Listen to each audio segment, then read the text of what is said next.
Hello friends, मैं संजय कुमार आज फिर से उपस्थित हुआ हूं आपके लिए एक नई वीडियो लेकर। और आज की जो हमारी वीडियो है ये बहुत ज़्यादा इंपॉर्टेंट और खास होने वाली है, क्योंकि आज की वीडियो हमारी करंट के मैग्नेटिक इफेक्ट पर होने वाली है दोस्तों। करंट के मैग्नेटिक इफेक्ट, और करंट के मैग्नेटिक इफेक्ट में बायो-सैवर्ट लॉ, एम्पियर्स लॉ, और जो मैग्नेटिक फील्ड में कोई चार्ज पार्टिकल होता है वो किस प्रकार से मोशन करता है, उनसे रिलेटेड हम आज क्वेश्चन देखेंगे, जो कि बहुत ज़्यादा महत्वपूर्ण प्रश्न है। आपके टीजीटी साइंस और पीजीटी फिजिक्स दोनों में पूछे जाते हैं ये क्वेश्चन, और वेरी वेरी इंपॉर्टेंट क्वेश्चन हम लेकर आए हैं जो बहुत बार एग्जाम में आए हुए हैं दोस्तों। तो इसलिए वीडियो को आप एंड तक देखना, वीडियो को बीच में स्किप मत किया करो यार, वीडियो को लास्ट तक देखा करो, क्योंकि वीडियो को लास्ट तक देखोगे तो मजा जरूर आएगा आपको एक से एक बेस्ट क्वेश्चन मिलेगा भाई, ठीक है। कमेंट करके जरूर बताना कि वीडियो कैसी लगी आपको दोस्तों। यदि अभी तक आपने हमारे चैनल को सब्सक्राइब नहीं किया, सब्सक्राइब भी जरूर कर लें, और सब्सक्राइब के पास में दिया होगा बेल आइकन, उसको भी प्रेस कर देना, जिससे कि हमारी जितनी वीडियो बनेंगी उनका नोटिफिकेशन आपके पास तक पहुंच जाएगा दोस्तों। तो आइए देखते हैं सबसे पहला प्रश्न हमारा कौन सा है। तो पहला प्रश्न कह रहा है कि यदि लंबे पाइप अर्थात खोखले तांबे के बेलनाकार चालक में से दिष्ट धारा बह रही है तो इसके कारण उत्पन्न चुंबकीय क्षेत्र होगा। तो उत्पन्न चुंबकीय क्षेत्र आपको बताना है कि क्या होगा। देखो बहुत बार क्वेश्चन आया हुआ है, ये सीपीएमटी में आया हुआ है, पीएमटी में आया हुआ है, ठीक है, और पैट में भी पूछा गया है, इंपॉर्टेंट क्वेश्चन है। तो इसमें सबसे पहला ऑप्शन दे रखा है केवल पाइप के अंदर, केवल पाइप के बाहर, न पाइप के अंदर और न ही बाहर, पाइप के अंदर एवं बाहर दोनों जगह। तो इसमें हमें बताना है कि कौन सा आंसर हमारा करेक्ट होगा दोस्तों। अगर हम इस टाइप का क्वेश्चन देखते हैं कि यदि लंबे पाइप अर्थात खोखले तांबे के बेलनाकार चालक में से दिष्ट धारा अगर बह रही हो तो उसके कारण चुंबकीय क्षेत्र जो है वो किस प्रकार से उत्पन्न होता है, ये अगर इसको जाने तो हम जान लें कि पाइप के अंदर जो करंट होती है I = 0 होती है, ठीक है। तो ये आप याद रखना कि पाइप के अंदर जो करंट होती है I = वो कितनी होगी दोस्तों, 0 होगी, यानी कि शून्य होगी। तो इसलिए यहाँ पर जो हम मैग्नेटिक फील्ड की बात करेंगे तो मैग्नेटिक फील्ड का फॉर्मूला क्या होता है, B = μ0I, ठीक है। जब हम किसी परिनालिका की बात कर रहे हैं, बेलनाकार परिनालिका यानी कि बेलनाकार चालक की हम बात कर रहे हैं यहाँ पर, तो बेलनाकार चालक की जब हम बात कर रहे हैं तो यहाँ पर हमारे पास फॉर्मूला जो हो जाएगा ये कितना हो जाएगा, B = μ0I/2πr, कितना हो जाएगा 2πr, ठीक है। तो यहाँ पर I का मान जो है वो कितना है, 0 है। अभी मैंने आपको बताया तो I का मान 0 रख दो तो टोटल मान कितना हो जाएगा, ये 0 हो जाएगा। तो इसका मतलब है शून्य होगा। तो केवल पाइप के अंदर, केवल पाइप के बाहर, न पाइप के अंदर नहीं बाहर, पाइप के अंदर एवं बाहर दोनों जगह जो मैग्नेटिक फील्ड है वो हमें बताना है। तो इसका जो ऑप्शन है दोस्तों इसके अकॉर्डिंग वो हमारा कितना होगा, बी ऑप्शन होगा, क्योंकि पाइप के अंदर की जब हम बात कर रहे हैं तो उसका मैग्नेटिक फील्ड पाइप के अंदर 0 होगा, तो वहां तो होगा ही नहीं, तो केवल और केवल कहां होगा, बाहर होगा, ठीक है। तो ऑप्शन हमारा कौन सा सही होगा, बी ऑप्शन हमारा बिल्कुल करेक्ट होगा। तो देखो नेक्स्ट क्वेश्चन हमारा है क्वेश्चन नंबर 2। तो इसको देख लेते हैं। एक छोटे dl वेक्टर लंबाई के चालक में से I धारा बह रही है, ठीक है। इससे r दूर यानी कि r वेक्टर डिस्टेंस पर स्थित बिंदु पर चुंबकीय क्षेत्र db वेक्टर होगा या बायो-सैवर्ट का सदिश रूप है, ठीक है। तो आपको बताना है इसमें कि db का जो मान है वो कितना होगा। यहाँ पर इंपॉर्टेंट है क्वेश्चन, ये भी बहुत अच्छा क्वेश्चन है, ठीक है। तो ऐसे क्वेश्चन के लिए दोस्तों हमें क्या करना होता है कि db का जो मान होता है, db = होता है μ0, याद रखना इसको, अपॉन 4π और I dl, यहाँ पर I है I × dl, और इंटू में होता है साइन थीटा, और अपॉन में होता है r², ठीक है। अब इसको देखो हम वेक्टर फॉर्म में लिखेंगे। अब तो वेक्टर फॉर्म में यहाँ पे लिख देते हैं नीचे, तो ये हो जाएगा db वेक्टर, क्योंकि ये वेक्टर फॉर्म में दे रखा है, ठीक है। तो कितना हो जाएगा, μ0/4π, ठीक है। कितना हो जाएगा ये μ0/4π और I dl। देखो वेक्टर फॉर्म में जब हम इसको लिखेंगे तो I का मान तो ऐसे रहेगा यहाँ पर, तो इसको हम I लिख देंगे, ठीक है। I को वेक्टर फॉर्म में लिखेंगे, dl को लिखेंगे वेक्टर फॉर्म में, तो ये हो जाएगा dl वेक्टर, ठीक है। और जब ये नीचे क्या है, r² है, तो ये r³ हो जाएगा, और ऊपर एक r वेक्टर लिख देंगे, ठीक है। तो क्योंकि इंटू में जब साइन थीटा है तो r यूनिट वेक्टर होता है, तो r यूनिट वेक्टर का जो मान होता है हम यहाँ पर लिख देते हैं, r यूनिट वेक्टर का जो मान होता है वो कितना होगा, r vector upon r vector का मोड, और r वेक्टर का मोड जो है वो कितना आएगा, r आ जाएगा। तो r और r² में मल्टीप्लाई हो जाएगी, तो कितना बचेगा नीचे, r³ हो जाएगा यहाँ पर, ठीक है। और ऊपर ये साइन थीटा है, तो साइन थीटा को क्रॉस के रूप में लिखते हैं, तो क्रॉस हो जाएगा यहाँ पर, ठीक है। तो ये हो जाएगा हमारे पास मान dl sin theta, r unit vector होगा यहाँ पर, तो यूनिट वेक्टर को हम लिख नहीं रहे हैं, तो इसलिए हमारे पास फॉर्मूला ये हो जाएगा, ठीक है। तो देखो किससे मैच कर रहा है, कौन से ऑप्शन से कर रहा है, ये जल्दी से बताइए। ये कर रहा है ऑप्शन नंबर फिर डी से, यानी कि डी ऑप्शन हमारा करेक्ट होगा, db vector = μ0/4πI dl vector cross r vector upon r³।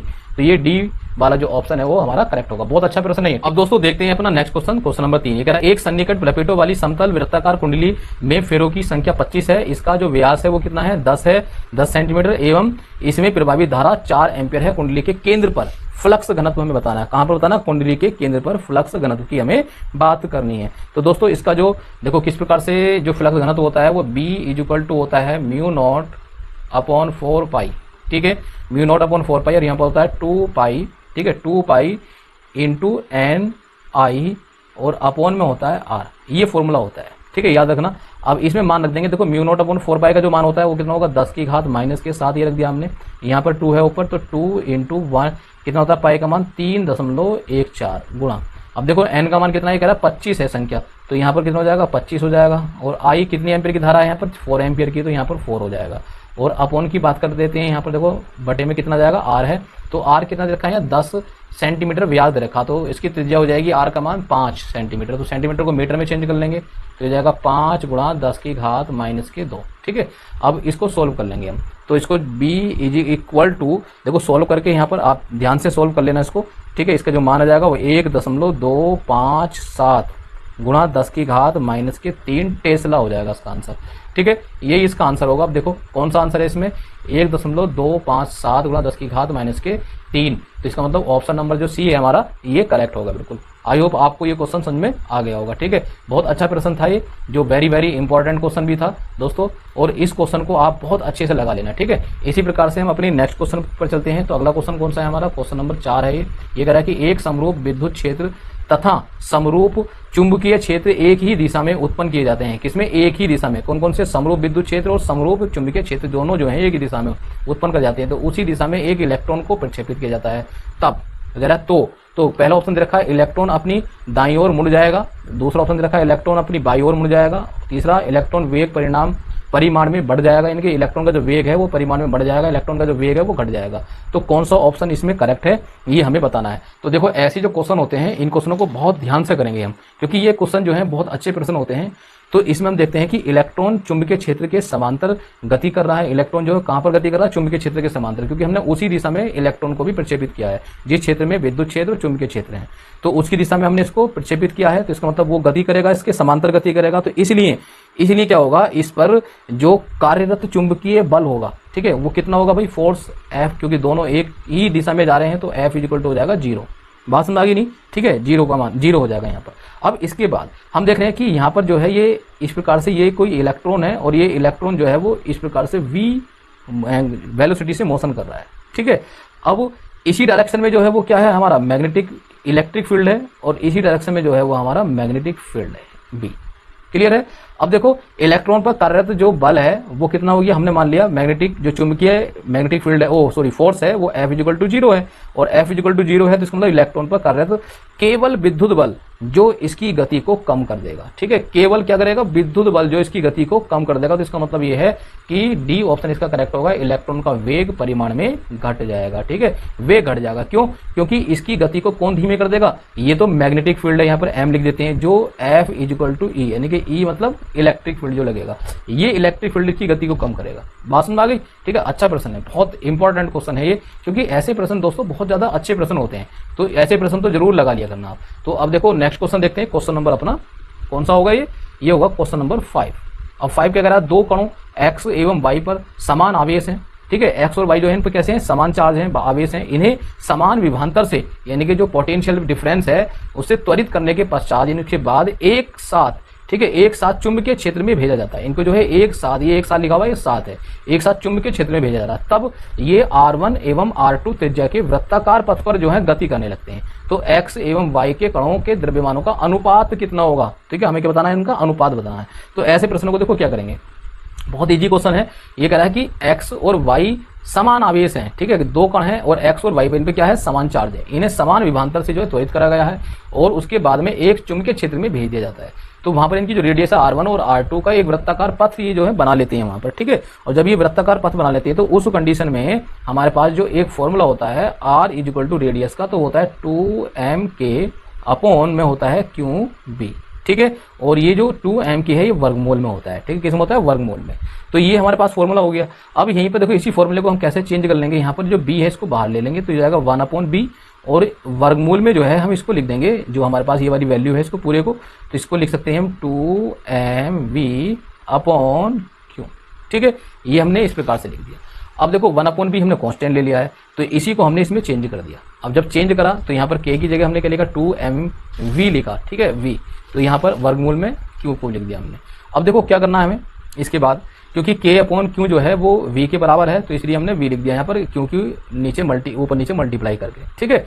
अब देखो इस फॉर्मूले को ही अगर हम देखें ध्यान से तो यहाँ पर r जो है वो किसके प्रोपोर्शनल होगा, ठीक है। यहाँ पर v जो है ये भी कांस्टेंट है और q जो है ये भी कांस्टेंट है, ठीक है। तो m यहाँ पर कांस्टेंट नहीं है क्योंकि वृत्ताकार पथ पर गति कर रहा है, तो वृत्ताकार पथ पर जो है गति कर रहा है पार्टिकल, और इसका मतलब m जो है वो बदलता रहेगा, और m बदलेगा तो m के r के क्या हो जाएगा, वर्गमूल m के प्रोपोर्शनल हो जाएगा। तो इसका मतलब यह है कि यहाँ पर हम m1/m2 की बात करें तो r का मान कितना हो जाएगा, देखो इधर स्क्वायर हो जाएगा, तो ये जाएगा r1/r2 का होल स्क्वायर, ठीक है। अब r1/r2 का होल स्क्वायर हो रहा है, तो इसका मतलब ऑप्शन देखो कौन सा करेक्ट होगा हमारा, r1/r2 का होल स्क्वायर, जिसका मतलब ऑप्शन नंबर जो सी है ये करेक्ट हो जाएगा हमारा, ठीक है। ये तो मैच कर रहा है इससे, देखो क्लियर है। आई होप आपको ये वाला क्वेश्चन भी समझ में आ गया होगा। अब देखो अगले वाले प्रश्न देखते हैं हम, जो नेक्स्ट क्वेश्चन है हमारा वो क्वेश्चन नंबर 6 है। अब इस 6 नंबर क्वेश्चन में ये क्या कर रहा है, ये कह रहा है कि 2 मेगा इलेक्ट्रॉन वोल्ट ऊर्जा युक्त एक प्रोटॉन एक समान चुंबकीय क्षेत्र 2.5 टेस्ला के लंबवत गति करता है, तो प्रोटॉन पर आरोपित बल कितना होगा। तो प्रोटॉन पर हमें जो है आरोपित बल बताना है, वो कितना होगा। तो दोस्तों ये तो आपको पता ही है कि जो किसी भी पार्टिकल पे बल लगता है वो कितना होता है, F=qvb होता है, ठीक है, ये फोर्स लगता है। अब इसको हम देखो चेंज कर लेंगे तो ये जाएगा q का, यहाँ पर qvb है तो q मतलब चार्ज हो गया, तो चार्ज कितना होगा 1.6 × 10⁻⁻�19। अब यहाँ पर बात कर लेते हैं v की, तो v देखो v का जो मान होता है वो वर्गमूल में होता है 2e/m, ठीक है, और b ऐसी रहेगा, तो b का जो मान है वो कितना दे रखा है यहाँ 2.5 टेस्ला, तो यहाँ पर लिख देंगे 2.5, क्लियर है। अब देखो इसको आगे सोल्व करेंगे, अब आगे जब इसको सोल्व करेंगे तो इसका मतलब 2e का मान और रख देंगे यहाँ पर, तो हमारे पास हो जाएगा ये, देखो ध्यान से 15 चौक यहाँ पर 16 पंजे, या ऐसा कर सकते हैं ये 16 पंजे 80, तो इसमें 4 2.5 की गुणा 1.6 से करेंगे तो 4 आ जाएगा यहाँ पर, 4 × 10⁻⁻19, ठीक है। अब इसके अंदर देखते हैं अंदर क्या होगा 2, अब e का मान रखेंगे तो देखो यहाँ पर e का जब मान रखेंगे तो e का मान कितना हो जाएगा, तो e का मान हो जाएगा यहाँ पर × 2 × 1.6 × 10⁻⁻19 गुलाम और × 10�6, ठीक है, कितना हो गया 10⁻6, और बटे में हमारे पास कितना जाएगा, ये जाएगा 1.m का मान 1.66, क्योंकि 2 देखो 2 मेगा इलेक्ट्रॉन वोल्ट है ऊर्जा जो प्रोटॉन की, किसकी, प्रोटॉन की, तो प्रोटॉन के लिए हम बात कर रहे हैं तो प्रोटॉन का 2 गुणा MEV के रूप में हमने ये वाला मान रख दिया। तो M का मान ME का मान कितना हो गया, यहाँ पर E का मान ये हो गया 1.6 × 10⁻⁻12, और यहाँ पर जो है वो कह रहा है V का जो मान हो गया 10⁶ हो गया, ठीक है। अब नीचे M का मान 1.66, कितना 1.66, और गुणा 10⁻⁻27 जो है ये प्रोटॉन का द्रव्यमान होता है, ठीक है। अब इसको क्या कर लेना भाई, हमें सॉल्व कर लेना है सिर्फ, तो सॉल्व करोगे आप, ठीक है, तो कितना जाएगा 7.6 हो जाएगा यहाँ पर, और यहाँ पर घात जो है 10 ये है, तो हमारे पास जो घात कितनी बच जाएगी यहाँ 10⁻⁻ के लगभग बचेगी 12, ठीक है, 12 न्यूटन।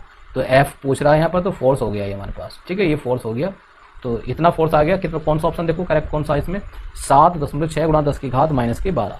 अब देखो लगभग इसके इक्विवेलेंट जो है वो कौन सा आंसर हमारा करेक्ट होगा, तो अगर हम देखें इसके इक्विवेलेंट ये डी वाला ऑप्शन करेक्ट बैठ रहा है, ठीक है, 7.6 का मतलब 8 लगभग इसको हम मान लेंगे, क्लियर है। अब देखो नेक्स्ट सवाल देखते हैं अपना अगला सवाल, क्वेश्चन नंबर कौन सा आएगा अगला वाला हमारा, क्वेश्चन नंबर है 7, और 7 क्वेश्चन क्या कर रहा है, ठीक है, इस वाले प्रश्न को हम देखेंगे।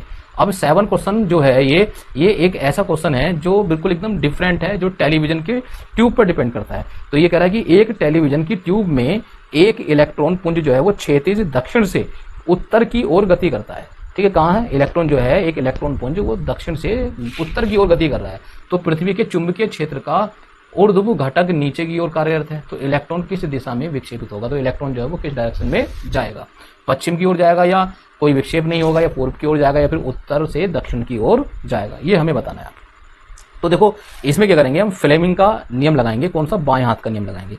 तो फ्लेमिंग का बाएं हाथ का नियम ये कहता है कि इलेक्ट्रॉन पर जो फोर्स लगता है, ठीक है, किस दिशा में लगता है, वो पूर्व की डायरेक्शन में लगता है, यानी कि ईस्ट वेस्ट, ईस्ट की डायरेक्शन में लगता है, क्लियर है, अर्थात यह पूर्व दिशा की ओर विक्षेपित हो जाएगा, इसलिए इलेक्ट्रॉन भी जो है वो पूर्व दिशा की ओर हो जाएगा विक्षेपित, इसका मतलब ऑप्शन कौन सा हो जाएगा हमारे पास, ये सी ऑप्शन इसका करेक्ट हो जाएगा। तो ये क्वेश्चन था हमारा क्वेश्चन नंबर 7। अब इसके बाद जो है हमारे पास क्वेश्चन कौन सा आएगा दोस्तों, क्वेश्चन नंबर देखेंगे हम 8। और ये क्या कह रहा है, बहुत सिंपल सा सवाल लग रहा है कुछ। ये कह रहा है 8वां सवाल है, लोरेंज बल का परिकलन करने के लिए सूत्र है। तो लोरेंज बल का जो परिकलन करने के लिए क्या फॉर्मूला होगा, F vector equal to Q E vector plus V vector cross B vector, F vector equal to Q bracket में E vector minus B vector cross B vector, F vector Q E vector plus V vector dot B vector, और F equal to Q E vector गुणा B vector plus V vector. अब हमें बताना कि इसमें हमारा जो आंसर है वो कौन सा वाला करेक्ट होगा। अब देखो लोरेंज बल तो सब जानते ही हैं, ठीक है। लोरेंज बल जो होता है हमारे पास वो क्या होता है, लोरेंज बल, ठीक। अब लोरेंज बल का जो फॉर्मूला है वो होता क्या है, ये होता है दोस्तों F vector is equal to F E vector electron पर लगने वाला फोर्स प्लस उसके मास पर, ठीक है, एफ एम वेक्टर। क्लियर है। अब देखो इसके बाद इनका मान रख देते हैं, तो एफ ई, इस पर जो फोर्स लगेगा वो कितना होगा, क्यू ई हो जाएगा, क्यू ई वेक्टर, ठीक है, प्लस अब एम की बात करते हैं इसका, तो इस पे जो इसका जो मान होगा वो दोस्तों कितना होता है, क्यू और ब्रैकेट के अंदर होता है वी गुणा बी, यानी कि न्यू गुणा बी वेक्टर, ठीक है, ये होगा।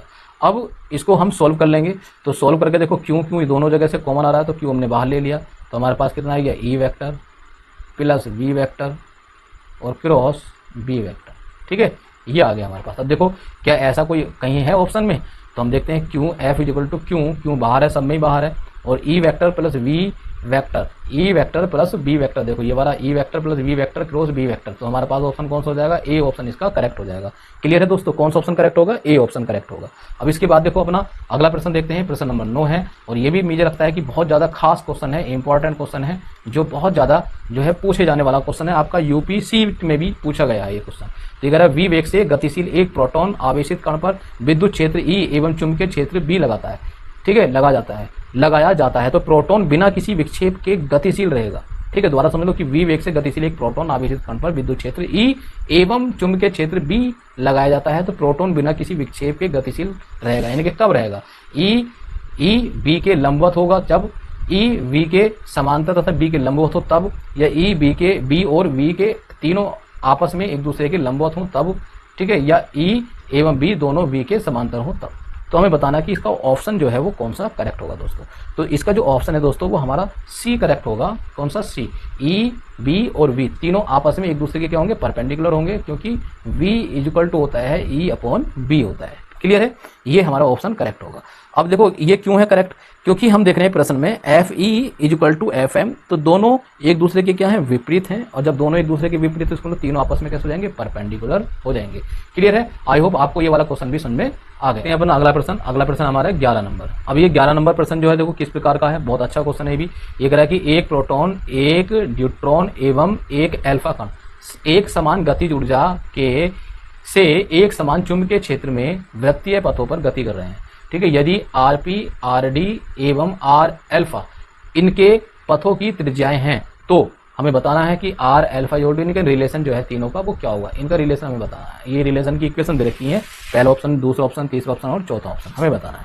तो देखो ऐसे सवाल के लिए क्या करेंगे, इसको बहुत अच्छे से ध्यान से समझना आप लोगों को कि हम जानते हैं कि यहाँ पर जो गिवन है, मैं यहाँ से करना शुरू कर देता हूँ। तो यहाँ पर जो गिवन है दोस्तों ये कह रहा है कि प्रोटॉन, एक न्यूट्रॉन एवं एल्फा कण की जो गतिज ऊर्जा है वो एक समान चुंबकीय क्षेत्र में वृत्तीय पथों पर गति कर रही है, ठीक है। तो इसका मतलब ये है, तो गति कर रही है तो गति के कारण जो ऊर्जा होगी वो काइनेटिक ऊर्जा होगी, काइनेटिक एनर्जी। तो के से रिप्रेजेंट करेंगे, तो के पी इज इक्वल टू के डी, डी फॉर न्यूट्रॉन, ठीक है, और इज इक्वल टू के एल्फा, और ये सब किसके बराबर हो जाएगी, के काइनेटिक एनर्जी के। क्लियर है, हमने मान लिया ये बात, ये जो है हमने मानना है, ठीक है, ये मान लिया। अब इसके बाद क्या करेंगे, लेकिन हम जानते हैं कि जो एम पी यानी कि प्रोटॉन का जो मास होता है, ठीक है, वो कितना होता है। तो दोस्तों यहाँ पर वो होता है स्मॉल एम लिख देंगे इसको, और एम डी यानी कि न्यूट्रॉन का जो मास है उसको कितना लिख देंगे, 2m लिख देंगे, क्योंकि न्यूट्रॉन पे 2 इसका 2 परमाणु भार होता है, ठीक है। तो इसके बाद हम एम कौन सा होता है, एम एल्फा की बात हुई, एम एल्फा का मान हो जाएगा 4m के बराबर। क्लियर है। और यहाँ पर जो है एक चीज़ और दे रखी है, चार्ज और दे रखा है। तो चार्ज जो है वो प्रोटॉन पर कितना दे रखा है, क्यू पी पर जो दे रखा है वो है कितना, ई प्लस का, क्यू डी पर ई, क्यू डी पर भी कितना होता है, ई होता है,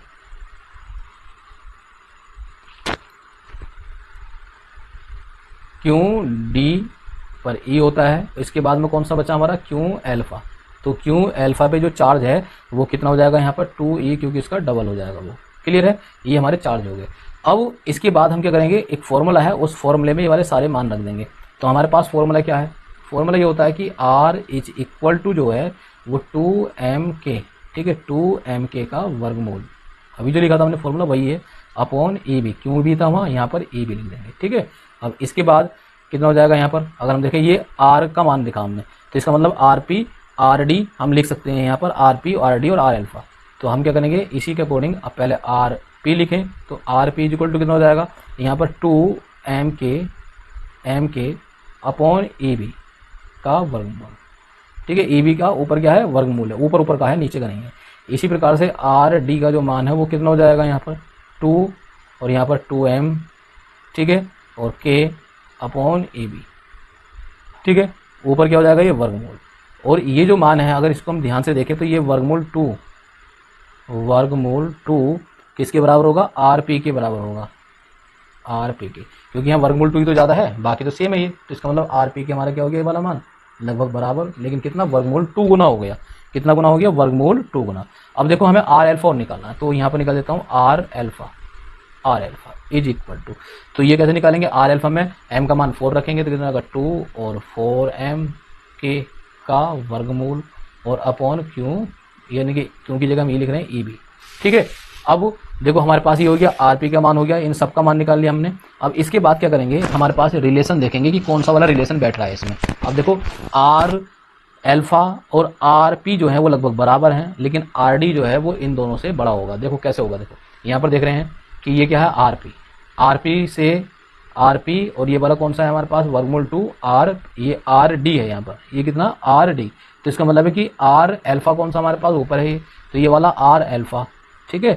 R अल्फा किसके बराबर होगा, RP के बराबर होगा, तो यहाँ पर लिख देंगे R alpha is equal to RP, और इज इक्वल टू किसके बराबर होगा, देखो इज इक्वल टू नहीं, ये क्या होगा, इज ग्रेटर देन होगा RD, यानी कि RD इनमें सबसे बड़ा होगा, ठीक है। देखो ये वाला RD का जो मान है वो सबसे बड़ा है, जब बड़ा है तो इसका मतलब यह है कि हमारे पास जो है ये वाला जो है ऑप्शन करेक्ट होगा। अब देखो R alpha is equal to RP, R alpha is equal to RP, यानी कि पहला ही वाला जो ऑप्शन है हमारा वो करेक्ट होगा, ठीक है। कौन सा ऑप्शन करेक्ट होगा यहाँ पर, पहला वाला ऑप्शन करेक्ट होगा, तो होगा 12, क्वेश्चन नंबर 12।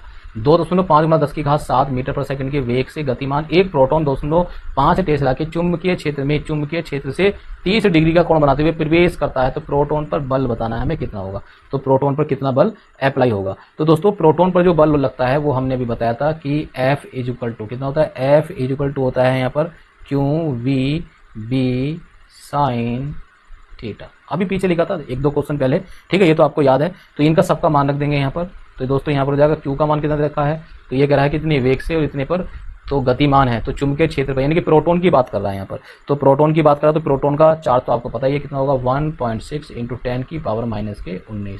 इसके बाद बात करते हैं वी की, तो वी का मान कितने मीटर पर सेकंड का वेग है इसमें, 2.5, तो यहाँ पर लिख देंगे इंटू 2.5 गुणा 10 की घात 7, ठीक है, और गुणा ऊपर क्या है, फिर बी है, तो बी का मान कितना 2.5 टेस्ला, यानी कि 2.5 टेस्ला, क्लियर है भाई। अब इसके बाद बटे में तो कुछ है नहीं, अब इसके बाद में क्या बचा, साइन थीटा और बचा। अब देखो साइन थीटा का मान क्या रखेंगे हम, तो ये क्या कर रहा है, कोण दे रखा है यहाँ पर 30 डिग्री, तो यहाँ पर हो जाएगा साइन 30, ठीक है, साइन 30 हो गया। अब इस सबको सॉल्व कर लेंगे, तो सॉल्व करने के लिए क्या करेंगे, साइन 30 यानी कि तो 25 मल्टीप्लाई हो जाएगी, तो 6 पॉइंट, तो ये हो जाएगा 1.6 और इंटू 6.25, ठीक है, और यहाँ पर 10 की घात 19 में से 7 घट जाएंगे, तो इंटू 10 की पावर कितना बचेगा, -12, ठीक है, -12 बचा। इसके बाद अब देखो यहाँ पर साइन 30 है, साइन 30 का मान आपको पता है 1/2 होता है, अब 1/2 है तो इसका मतलब 2 से इसको हम काट देंगे, तो ये हो जाएगा 0.8। अब 8 से मल्टीप्लाई कर देंगे इसकी, 8 पंजे 40 का 0, 8 दूनी 16, 4 20 का 0, 8 पंजे 40, 8 छंग 48, 48 से 2 50, ठीक है 50। अब दशमलव देखेंगे 1 2 ये 3, तो 5 दशमलव गुणा 10 की घात -12, तो 5 गुणा 10 की घात -12 न्यूटन हो जाएगा, 4 सी है हमारा, ठीक है। कौन सा ऑप्शन करेक्ट होगा, देखो बी ऑप्शन करेक्ट होगा, बी में ये ऑप्शन दे रखा है 5 गुणा 10 की घात -12। आई होप आपको 11वां क्वेश्चन भी जो है ये समझ में आ गया होगा, ठीक है, 12वां क्वेश्चन था। अब इसके बाद हम देखेंगे नंबर का क्वेश्चन, ये हमारे पास, इसको देखते हैं 13, ये 30 नंबर, ये कह रहा है एम द्रव्यमान एवं क्यू आवेश का एक इलेक्ट्रॉन v वेग से r त्रिज्या के वृत्ताकार मार्ग में एक समरूप चुंबकीय क्षेत्र b के लंबवत गति कर रहा है। यदि इलेक्ट्रॉन की चाल को 2 गुना एवं चुंबकीय क्षेत्र को आधा कर दिया जाए तब वृत्ताकार मार्ग की त्रिज्या हो जाएगी। तो तब वृत्ताकार मार्ग की में त्रिज्या बतानी है, r/4 हो जाएगी, r/2 हो जाएगी, 2r हो जाएगी या फिर 4r हो जाएगी यहाँ पर। ठीक है, कितनी हो जाएगी। तो ऐसे क्वेश्चन को देखो क्या करते हैं, बहुत सिंपल से क्वेश्चन होते हैं ये। यहाँ पर r = mv/qb। ठीक है, ये तो फॉर्मूला होता है इसका रेडियस का। अब इस फॉर्मूले में इसी के अकॉर्डिंग हमें क्या करना है, यहाँ पर r1 निकाल लेना है और अपॉन r2, इन दोनों का रेशियो निकाल लेना है। ठीक है, एक r1 मानेंगे और r2, ठीक है, इन दोनों का रेशियो निकालेंगे। तो हमें रेशियो किसके साथ निकालना, वेलोसिटी और चुंबकीय क्षेत्र के साथ। तो इसका मतलब m और q जो है ये क्या हो जाएंगे, कांस्टेंट, और ये तो कैंसिल हो जाएंगे। तो ऊपर हो जाएगा, देखो ऊपर ये हो जाएगा v1/v1 और नीचे हो जाएगा v2/v2। ठीक है, अब इसको चेंज कर लेंगे तो इसका मतलब है हमारे पास ये हो जाएगा v1/v2। ठीक है, और इंटू v2/v1। ठीक है, ये आ जाएगा, यानी कि r1/r2 बराबर हमारे पास ये वैल्यू हो जाएगी। अब इनका मान रख लेंगे। अब मान रखने के लिए देखो क्या क्या कह रहा है यहाँ पर, ये कह रहा है कि इलेक्ट्रॉन की जो चाल है, चाल को 2 गुना कर दिया जाए और चुंबकीय क्षेत्र को आधा कर रहे हैं। चाल को 2 गुनी कर रहे हैं और चुंबकीय क्षेत्र को हम आधा कर रहे हैं। तो r/2, इसका मतलब ये तो हमारे पास हो गया 1/2, 2 गुना कर रहे हैं। तो ठीक है, यानी कि v1 का मान v और v2 का मान 2। तो ये जाएगा 2v, यानी कि v से v कैंसिल, 1/2 इंटू। अब इसको कितना कर रहे हैं, b इसको आधा कर रहे हैं। तो आधा का मतलब ये है कि ऊपर वाला 1/2 हो जाएगा और नीचे वाला 1 हो जाएगा। तो इसका मतलब 1/2 हो जाएगा, यहाँ भी 1/2। तो ये कितना हो जाएगा, 1/4। ठीक है, r1/r2 बराबर कितना आ गया, 1/4 आ गया।